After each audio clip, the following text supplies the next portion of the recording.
Hey, hi, hello, real lifeians. One thing about mornings, they suck. And spare me the early bird gets the worm pep talk.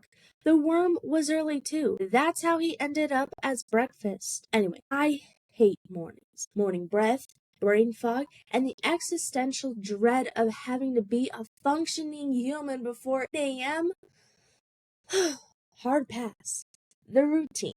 My alarm goes off at 6 a.m. I do what any rational human would do. I hit snooze like I'm playing whack-a-mole. Repeat until I open my eyes and realize I have 5 minutes to be out the door. Beast mode activated. Speed brush, speed dress, barely awake but somehow still dramatic about it. Out the door, I go on a walk with my neighbor. Let's call him Milo. He's chipper. I am a soul without a body. We walked for 20 minutes and I returned home more exhausted than when I left, questioning everything about my life, my decisions, and why I didn't fake a cold. That's when my brother Blaze bursts onto the scene like a storm with a license plate, yelling, "We have to leave now." He's holding a pan of tiramisu like it's a sacred relic. I blink. I question reality. He doesn't explain. He just hands me the pan and tells me to move. Blaze is in love with his car. Like, if this thing had a social security number, he'd marry it. He's been fixing it for months and refers to it like it's his firstborn. So naturally, this is the day we're carpooling to work in his car. The one he swears is better than ever. Spoiler alert, it was not better than ever.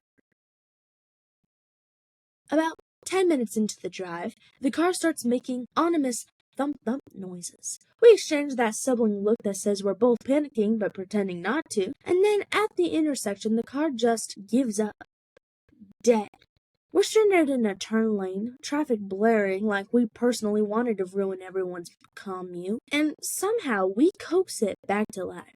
It sputters and it limps down the road like it just came back from a war.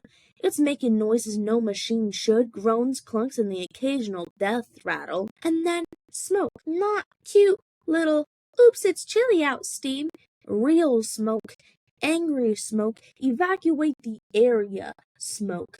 Cue full-blown panic, cause after smoke comes fire, cause after fire comes explosions, and after explosions comes the headline, "Local siblings explode with cake in hand."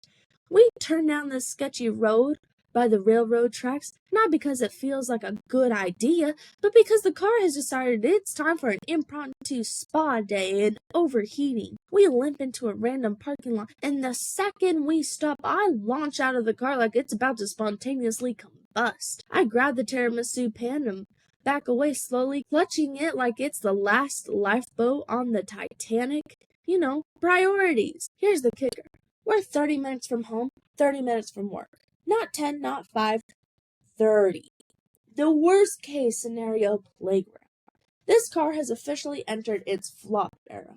Now, something you should know about my family. We're close. Not just that we text sometimes close, we're the emotionally codependent but in a healthy way probably close. And I love my siblings. But sometimes they make me want to scream into a void. While Blaze tries to figure out if the car is about to blow, I do the only logical thing.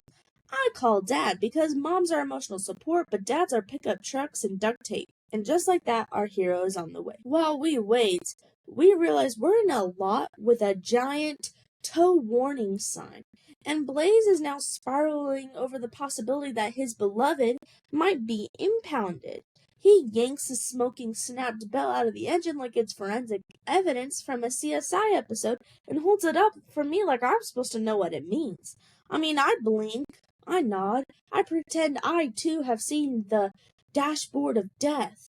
After he composes himself and enters a full diplomatic mode, he marches into the building to talk to the manager like he's negotiating a hostage release. Meanwhile, I pull out my phone and I message my boss. "Hey," I say, trying to sound casual even though I'm sitting in a parking lot gripping a dessert like a grenade. "Slight car issue, might be late."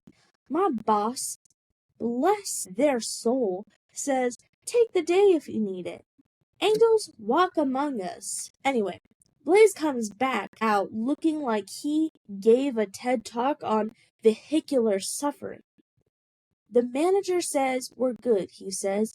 Just don't stay too long. He looks at his car one last time like he's about to salute it. You know, a man, a myth, mechanic in mourning. Anyway, Dad arrives, ready to wage war on the engine with bare-knuckle determination. Think less Fix-It Felix and more Rambo with a wrench. Blaze and Dad start speaking in full car, a language so dense with jargon, curse words, and mysterious acronyms that my ears start bleeding metaphorically. I only catch 3 things: coolant, battery, and a string of muttered profanities that sound like they belong in a pirate movie. Anyway, Blaze has work right now, so we take Dad's car and we drop Blaze off. We come back and Dad declares we are going to try and limp the smoking wreck home. He gives me a whole speech about engine something, coolant hemorrhaging, battery overheating. Honestly, I retained none of it. We make it halfway home before the car dramatically dies, as if it's saying, nope, not today. Well, time for the jump start. Or so we thought. We realized that neither Blaze nor Dad had left the jumper cables in the car. Nope.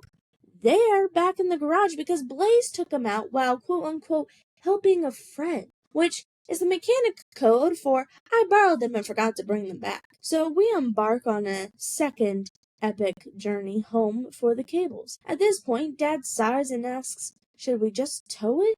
I look him dead in the eyes and I say, we're too deep in the chaos. This mission cannot fail.